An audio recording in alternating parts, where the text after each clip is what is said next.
খুঁজে পাওয়া গেল নতুন এক রক্তের গ্রুপ জি নেগেটিভ। বিশ্বের প্রায় ৮০০ কোটি মানুষের মধ্যে মাত্র একজনের শরীরে পাওয়া গেছে এই রক্ত। আর এই আবিষ্কার পাল্টে দিয়েছে চিকিৎসা বিজ্ঞান, জিনতত্ত্ব ও মানুষের বিবর্তনের ধারণা। কি আছে এই নতুন রক্তের গ্রুপে? ফ্রান্সে বসবাসরত যে মহিলার শরীরে এই রক্ত পাওয়া গেছে তিনি ক্যারিবিয়ান অঞ্চলের গুয়াডেলু দ্বীপ থেকে আসা।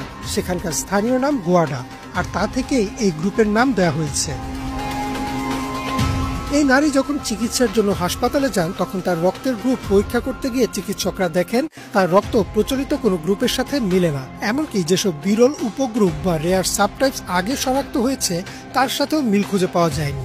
পরবর্তীতে বিশেষায়িত পরীক্ষাগারে বিশ্লেষণ করে দেখা যায় তার রক্তের কোষে RH-T এবং HRS নামে দুটি অ্যান্টিজেনের একদম ভিন্ন রূপ আছে। এই বৈশিষ্ট্য তাকে করে তুলেছে সম্পূর্ণ অদ্বিতীয়। তার রক্ত কেবল তার শরীরেই কাজ করবে, বিশ্বের আর কারো সাথে মিলবে না।